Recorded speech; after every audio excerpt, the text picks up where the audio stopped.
Segundo os italianos, esse é seu novo parceiro para trabalhar junto com Power BI.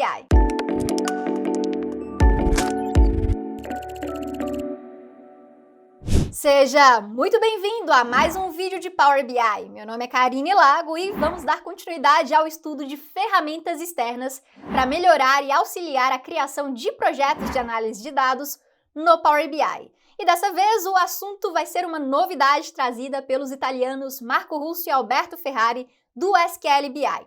Eu estou falando do software Bravo, que é capaz de analisar o seu modelo, dizer quais colunas você não está referenciando, exportar esses dados, formatar as suas medidas no DAX e também criar tabelas calendário incríveis e localizadas para o Brasil com feriados. Vamos logo conferir essa novidade e eu já vou te mostrar o site, que se chama bravo.bi. Vou deixar aqui embaixo no primeiro comentário fixado para você rolar até o final da página e realizar o download diretamente do GitHub. Depois de instalado, você deve abrir um arquivo de Power BI no seu computador, ou não, você pode também buscar diretamente do Power BI Serviço, e aqui em Ferramentas Externas, verá que agora aparecerá o Bravo, e vamos abri-lo. Selecionei. E primeiro ele vai analisar o meu modelo, pode demorar um pouco dependendo do seu tamanho. Esse daqui, que é o de balança comercial, tem 258 megas. É relativamente grande, mas não assusta tanto assim. E temos a primeira funcionalidade, que é o Analyze Model, mostrando que eu tenho 42 colunas e 24 dessas não estão referenciadas no modelo. Vamos deixar isso em português para ficar melhor ainda? Eu vim aqui em Configurações e depois em Language. Vamos inserir português. Ok. Que alívio! Agora eu vou associar novamente ao desktop da balança comercial e abri-lo. E pronto, o seu conjunto de dados tem 258 megas e contém 42 colunas e por aí vai. Antes de ficarmos felizes com essa funcionalidade, vamos ler essa informação aqui embaixo, dizendo que as colunas não referenciadas podem normalmente ser removidas do modelo de forma a otimizar o seu desempenho. Só que antes de remover, certifique-se que não está usando em nenhum relatório, porque o Bravo não consegue avaliar isso. Ou seja, se você está colocando dentro de um visual específico, essa coluna ele não vai conseguir verificar. Então você ainda precisa sim fazer um trabalho. Não delegue a sua responsabilidade de saber se uma coluna está sendo utilizada no modelo ou não, simplesmente para um software. Você precisa conhecer o seu modelo do início ao fim. E se ele for grande demais para você se lembrar, é só documentá-lo. E nós já falamos sobre isso aqui no canal. Vamos continuar a análise. Está dizendo que essa coluna não está sendo referenciada no meu modelo. E ela pesa 28 megas no total. Ou seja, eu consigo reduzir alguns megas aqui desse arquivo para deixá-lo mais leve, principalmente na atualização. Existem outras que também são pesadas, como essas duas aqui de cima, 65 e 33 megas. Só que eu não posso excluí-las porque eu estou utilizando dentro de medidas e também em relacionamentos. E essas são as mais relevantes, mas tem outras colunas pequenas que fazem uma grande diferença nesse tamanho. E eu posso clicar e teremos toda a sua relação. Nesse caso, existem duas colunas de quantidade stat, tanto na tabela exportação quanto na importação. E ali do lado eu consigo ver um overview do meu modelo, dizendo que essa é a maior tabela que temos, depois essa, e assim por diante. E para realizar essa limpeza do seu modelo nas colunas referenciadas, basta ir lá no Power Query e removê-las manualmente. Vamos continuar para a segunda funcionalidade, que é o Formatar DAX. Eu vou selecionar um desses valores, que são as medidas, e no caso nós temos uma divide com uma calculate e um all selected. Ela não está formatada, está só em uma linha completa. Se eu quiser, eu posso formatar e pré-visualizá-la clicando aqui. Ele vai dizer que esses dados eles estão sendo enviados para um serviço chamado DAX Formatter, que é do SQL BI. Vou dizer que essa pré-visualização vai ser automática e vamos aguardar ele analisar e enviar e pronto. Nós temos a divide, depois abre parênteses, com a medida aqui dentro, foi para mais um argumento da divide com essa vírgula, uma quebra de linha e assim por diante. Uma coisa que eles têm como prática e que eu, Karine, não gosto tanto assim, é sempre colocar esses espaços entre esses parênteses. De fato, melhora a legibilidade, mas só essa indentação realizada na função, para mim, já é suficiente. Vamos para mais uma medida, que é o percentual do valor importado. Ela também está formatada, parece que é igual, mas é diferente, porque utilizam medidas distintas. E todas as outras também com as suas devidas formatações. Vamos fazer um teste? Eu vou selecionar esse valor importado do ano anterior e vou formatar essa seleção. Ao clicar, essa medida que era desse jeito, toda reta, vai se transformar assim. Vamos selecionar, ele está formatando medidas e pronto. Será que lá no meu Power BI ela realmente foi formatada? O nome é valor importado do ano anterior. Aqui no Power BI eu vou procurar por ela, que é essa, e realmente ficou formatada, enquanto a de cima, que eu não selecionei, está totalmente em apenas uma linha e fica realmente muito mais legível fazendo a indentação correta. Vamos voltar para o Bravo, e se eu quisesse fazer a formatação em todas elas, basta clicar nesse botão e formatar a seleção. Mas não vamos aplicar agora, então vou tirar e vamos para a próxima funcionalidade, que é a gerir datas, que foi a mais impressionante para mim. Nesse caso, nós temos um modelo compatível para gerir datas e você precisa fazer uma modificação no seu que, por padrão, não vem habilitado no Power BI, que é o seguinte. Aqui no desktop, em Arquivo, vou em Opções e Configurações, depois Opções, logo acima. E em Configurações, na janela que vai surgir, de carregamento de dados, você tem que desabilitar a inteligência de dados temporais automática do Power BI. Dessa forma, você vai conseguir utilizar a funcionalidade do Bravo. Fique tranquilo que se você esquecer disso, o Bravo vai te lembrar. E voltando para cá, é possível gerar uma tabela calendário utilizando o padrão, ou então mensal, customizado e semanal, que por falar nela é um dos tipos de calendário mais difíceis de serem executados no Power BI.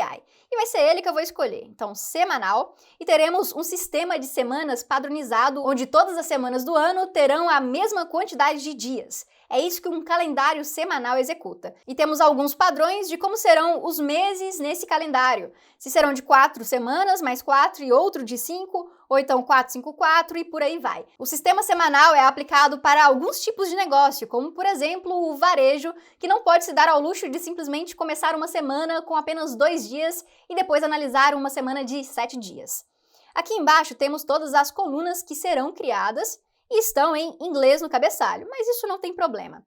Antes de gerarmos a pré-visualização, eu quero passar com você por todas as funcionalidades que temos. Eu posso escolher qual vai ser o primeiro mês do ano, nesse caso, janeiro. Qual é o primeiro mês da semana? Vamos escolher segunda. Agora, qual é o primeiro dia do ano fiscal? Último ano ou então primeiro do ano. E também o último dia da semana do ano, onde ele explica qual é a lógica utilizada no cálculo. E isso vai ser realmente um cálculo realizado dentro de uma tabela no DAX, que daqui a pouco eu vou te mostrar. Vamos para o intervalo, onde ele pode identificar automaticamente o ano inicial e também o ano final. E além disso, eu posso determinar se eu quero uma verificação automática ou determinar que ao invés de completa, eu quero escolher as colunas onde ele vai identificar esses anos iniciais e finais. Mas ao lado temos as datas, onde eu posso determinar que as definições regionais serão no modelo PTBR. Ai, que incrível essa ferramenta ter isso! E na tabela de data, eu posso escolher o nome dela. Vamos colocar calendário? Como eu já tenho uma chamada exatamente calendário, vou inserir o número 2 aqui no final. Em tabelas e definições de data, é uma nova tabela de template para esse calendário. Então eu vou tirar esse date alto para colocar calendário template. Vamos em feriados, e é isso mesmo que você ouviu, tem feriados aqui, inclusive, do Brasil. Vou selecionar. Pronto. Posso dizer que essa tabela vai se chamar feriados e lá embaixo, definição feriados. Todos esses nomes que eu estou colocando, você já vai ver diretamente lá no Power BI. Se eu quisesse desabilitar, poderia também. E por fim, temos a análise de tempo, onde eles vão criar automaticamente várias medidas, fazendo análises temporais com as medidas pré-existentes que já temos. Eu vou deixar habilitado e vou permitir que todas as medidas sejam consideradas, mas eu tenho uma observação a fazer nessa funcionalidade em específico. Vamos agora clicar em pré-visualizar alterações. Ele está analisando. E está me dizendo que vai criar uma calendário 2, que foi o nome que eu coloquei, a template, que vai vir ocultada, a definição de feriados e a feriados. Todas essas ocultas e tudo que tem esse A do lado quer dizer que vai ser adicionado, ou seja, nada será modificado nesse caso no meu projeto. Se eu passo o mouse, vai estar escrito isso, ó, adicionado, beleza. Então, se eu abro a calendário, isso será gerado. Com qual expressão? A calendário template, que é uma referência para essa outra tabela, que na verdade tem uma expressão gigantesca no DAX. E isso vai para lá, para o nosso Power BI. Podemos alterar também, modificar os nomes dessas colunas, conforme desejarmos. Na definição de feriados, também tem uma tabela de dados, com várias definições, começando com US, que é Estados Unidos. Vamos procurar o Brasil para ver se tem mesmo, né? Então, aqui embaixo, PT de português, mas eu acho que esse, na verdade, é de Portugal. Será que tem o BR? Mais abaixo, acho que eu passei. Tem o Dia da Independência aqui, Tiradentes. Vamos ver alguns mais específicos. Eu acho que são só esses, podem ter outros, mas não vamos ficar nos apegando a esses detalhes.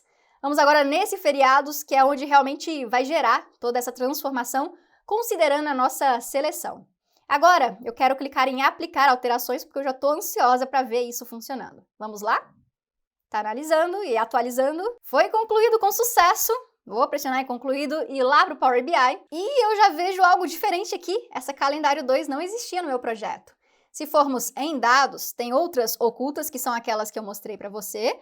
E vamos em calendário template, para ver que toda essa expressão foi realizada para gerar essa tabela que nós estamos vendo, que é bastante completa, dizendo se esse é um working day ou não, com as junções de dados fiscais e também apenas o ano com um mês, com um trimestre. Ou seja, é simplesmente uma calendário completa que você não precisou fazer nada, mas não vai ficar preguiçoso simplesmente utilizando essas ferramentas. Aqui no canal tem ensinando como fazer calendário, lá no canal do Laender Alves também e no nosso curso de Power BI. Não fique simplesmente dependente de ferramentas, combinado? Mas eu confesso que é bastante legal essa funcionalidade. E além disso, está considerando o calendário semanal que eu tinha dito que é mais difícil de ser realizada. Ainda falta mais uma funcionalidade aqui que precisamos ver, além dessa criação da calendário, que são as medidas. E é aqui que eu tenho uma observação a fazer.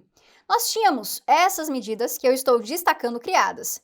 E para cada uma delas, uma pasta foi inserida pelo Bravo com outras medidas de inteligência de tempo, com Growth, todas essas, calculando o Previous Quarter, Previous Week, Previous Year, o Quarter over Quarter, que é a mesma coisa que o trimestre desse ano contra o trimestre anterior, e também o Year over Year e muitas outras de Growth, que é crescimento. Agora, Growth analisamos sobre um período inteiro, Moving Annual Growth, que é como se fosse um cálculo móvel, tem o To Date e também o To Date total. E se analisarmos essas informações, tem uma pasta dessa para cada medida, o que gerou, na minha opinião, uma organização extrema e muito extensa. Eu colocaria todas essas ou conjuntos dessas análises em apenas uma pasta ou subpastas. Mas isso definitivamente não é uma reclamação porque tá incrível. E olha só o nível das medidas. Eu vou abrir uma delas. É tudo isso. É claro que você precisa sentar e entender o que realmente está sendo calculado e não simplesmente utilizar pela nomenclatura que você está vendo. Aprenda e não utilize apenas o que está automático. Vamos voltar lá para o Bravo, e agora a última funcionalidade que veremos será a exportar dados, que também é muito legal, mas já tínhamos isso lá no DAX Studio. Eu vou selecionar, por exemplo, essa calendário 2 e vou clicar em exportar seleção. Na verdade, antes de clicar, aqui em cima temos configurações para Excel ou CSV. Vamos escolher o Excel mesmo, exportar seleção. Vou escolher um local aqui na minha área de trabalho e depois salvar. E já dentro do Bravo BI eu posso abrir o ficheiro exportado. Acho que está em português de Portugal. Vamos aguardar a sua abertura. Consigo ver todos os dados do meu projeto agora. Nesse caso do calendário que eu fiz a exportação, mas agora eu estou curiosa. Eu quero exportar tudo, 100%, inclusive os dados reais. Voltei aqui para o Bravo, vou clicar em concluído e vou selecionar tudo. Não, mentira que vai dar certo. Vamos lá, exportar seleção. Vou dizer que eu quero aqui para a área de trabalho de novo, só que esse arquivo está aberto, né? Então eu vou colocar número 2 aqui no final. Salvei. Ele deve demorar um pouquinho, acredito eu, porque essas tabelas de exportação e importação são bem grandes. Então, eu acho melhor a gente acelerar o vídeo. E agora que acabou, temos alguns erros. E era isso que eu queria saber se ele ia validar, já que eu escolhi o Excel. A tabela de exportação e importação tem mais de 1 milhão de linhas. E ela não conseguiu ser exportada. Se ele não tivesse avisado isso, pensaríamos que a exportação foi um sucesso e teríamos problemas.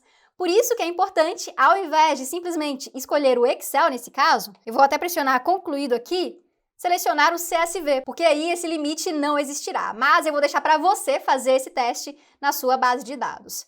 Uma outra informação adicional que eu quero mencionar é que nós temos a balança comercial selecionada. Mas se eu clicar nesse símbolo de mais, consigo adicionar outras análises e informações de relatórios ativos no Power BI eu não tenho nenhum disponível porque o atual já está aberto, e também conjuntos de dados em Power BI. O Bravo vai conseguir ler o meu Power BI serviço, que eu já conectei previamente aqui, por isso está aparecendo a minha foto, e eu vou poder importar e analisar esses modelos diretamente de lá. E não somente isso, como deixar duas análises ao mesmo tempo abertas aqui em cima por essas abas. E chegamos ao fim desse vídeo, onde eu vou clicar aqui nas opções para deixar o acerca para vocês verem que ele foi criado pelo SQL BI, que faz uma aplicação desses projetos com maestria, não simplesmente colocando as funcionalidades, mas também trabalhando o design. A forma como isso foi estruturado e desenvolvido deixa muito mais fácil de trabalhar do que, por exemplo, utilizando outras ferramentas que, inclusive, eu já fiz vídeo aqui no canal. E eu não sei se você concorda comigo, coloca aqui nos comentários se concorda ou não.